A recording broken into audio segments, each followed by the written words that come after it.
Welcome back, guys. A few minutes shy of 5 p.m. Dave Glover Show. David Voigts here with us. Nice to meet you. Thanks for having me. Appreciate it. My gosh, are you doing a crazy thing? Yes. I mean, we'll get into why you're doing it, but so you're in St. Louis, obviously. You're walking across the country. You started on the East Coast, and you were past St. Louis, and you heard about the show, and you came back to be on the show. So That's right. Thank you very much. Why are you doing it? What's the purpose? Yeah, I'm a former naval officer. I'm a graduate of the United States Naval Academy. I have a degree in control systems engineering. I worked as a surface warfare officer in electronics warfare and nuclear engineering jobs. While I was in the service, I found out there's an ongoing non-consensual human experiment, and it's testing a human-machine interface weapon. So in practical terms, it's the same sort of technology that's used in the modern prosthetic limbs. They have these things called TED Talks, Technology, Entertainment, Design. Sure, yeah. Just 10-minute, 15-minute talk.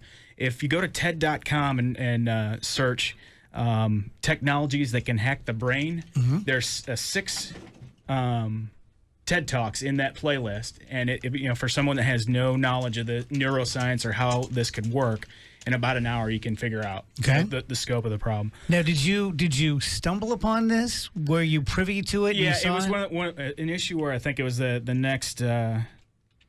next level up in the chain of command. If there's 3 or 4 jobs you could take, there was a couple of them where you might be read into this program, and so some of the folks that were senior kind of gently, wanted us to think about these sort of flirted with you a little bit, see like, how you would react. And they want you to think about these sort of technologies and understand that, hey, we've got some ethical responsibilities here. We've got some guidelines that we have to work in, and at the academy they have classes in ethics and moral philosophy.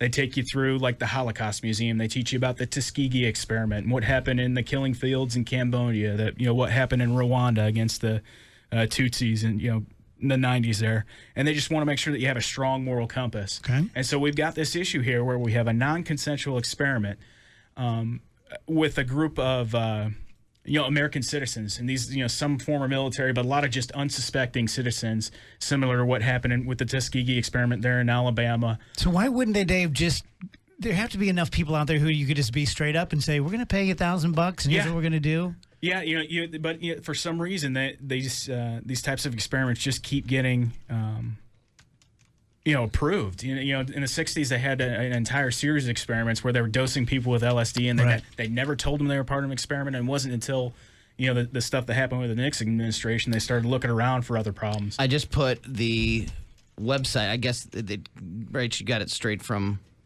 Yeah, I got it off of TED Talk.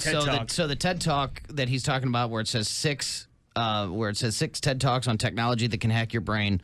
I just put that information on the Dave Glover Facebook page. So if you can go look at it right there, and you'll know exactly what we're talking about. So as far as you know, what would be the military application of this? So 10 years from now, it works. What are we doing with it? Okay, yeah, it's a fully up and running program. So say you want to make it so like the Iranian scientists are completely discredited. You want to make them look ridiculous, and so that they're totally ineffective at work. You can use this technology to do something like sleep deprivation on these people. So you can make it so the Iranian scientists get 1 hour of sleep every night. And do you have to touch them to do it? No, it's a completely wireless technology. It's an interface with the body's bioelectrical system, wireless. So you have to infiltrate them with something, though, right? Something has to touch Not necessarily. A lot of people think that it can be done completely remote. Wow. But the only people that are going to know for sure are the ones that work with this technology. This is something where you're going to spend for the scientist portion of it, you're going to spend about 6 years, developing your skills as a neuroscientist, and then as an operator that will work with a finished system, you're going to get at least 18 months to 2 years of Which, like training most weapons, are great until they turn it against you. Yeah. It's great if you're just going to use it with Iranian scientists, but then you start using it within the country. And you've got, it's a group of people here in the United States. They're calling themselves targeted individuals, and it's people from all walks of life, and a lot of it's people who can't fight back. It seems like predominantly the folks we talk to on the calls are it's about 70% women, single women who live alone, that may not have a technical background that could even imagine something like this has happened in the past or could happen now. Now I understand how you can do something non-consensually, because it's not like you're going to the VA to get a prostate exam and then suddenly you're like, wow, something's going on. They're just picking you out, using you, you don't know it. Yep, completely wireless. It's crazy. Give us a scenario, like how are they like the housewives or the single women? Here's the know that they're really using the single women too much, but there's been 5 shootings now that have been related to this program. I've got a few articles with me here. The most recent one is the Baton Rouge shooting, where CNN, the Kansas City Star, New York Times all reported that Gavin Long, the shooter at Baton Rouge, was a targeted individual. So he had YouTube videos, blog posts, emails, and then a connection with a group called Freedom from Covert Harassment and Surveillance, which is like a kind of like a survivors group. It'd be like battered women. You have a group meeting where you're trying to get some support from each other. The other 2 being the Navy Yard. I think it was 12 or 14 people who were shot dead there, more injured, and then they lost, like, I can't remember, it was tens or hundreds of millions of dollars from Dave, losing those. Do you think whoever that's doing this would be doing it just as an experiment? Let's see if we can make someone shoot a bunch of people, or doubly to carry something out? This would serve our purpose if this could happen. Well, these are one of those things where you have to be 10 to 15 years ahead of whatever the commercial technology is going to be. If you're not doing it, you're negligent. And if those 6 TED Talks, if you look at them, they'll show you, in the very first one with DIY kits, it's what they call hive minding. So it's kind of a bridge of sensory information from one person to another. And you have to figure, as a warfighter, you have to figure out all the different scenarios that might be used against your Army, your Navy, your Air Force to undermine their, capability to perform their missions around the world.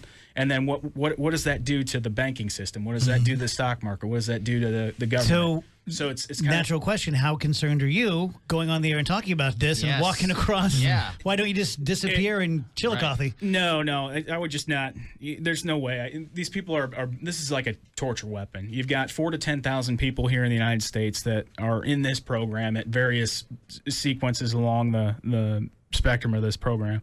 I couldn't live with myself knowing that it's like not stepping in ahead of the Holocaust or not stepping in. And has this made it up to like Capitol Hill? Are there any senators who say? They've this group has done public outreach for something like 30 years, and then a couple of people came out of the government. One of them came out of the CIA that worked with this equipment. He's got multiple degrees out of Harvard and Dartmouth. He's talked on the radio just for quite a long time, trying to let people know about this program. And it just doesn't go anywhere with the government. So it really needs to happen kind of grassroots. Grassroots organically, that people need to know that this is happening. But wouldn't there be people in the military or government angry about what you're doing, about spreading the word, not wanting people to know that this technology exists? Yeah, you can't worry about that. You're talking about, they've tortured people to the point where they're going and shooting up, committing mass shootings. Those are not the people you need to worry about. That's not what the military is about. There's a strong ethical undercurrent there. If they're given an unlawful order, they know not to follow it. And this is clearly a case where this is a rogue program. So we have this up on our blog. On the Facebook page. Where do people go, Dave, to find out if you've intrigued them? Where do they go to get all the information? You can reach me at Facebook, David Voigts, also TI in America Cross Country Walk on both GoFundMe and the Facebook page. Thanks for coming back. Appreciate it. And now St. Louis knows, and hopefully people will be reaching out to you. Good luck on your walk. Thank you.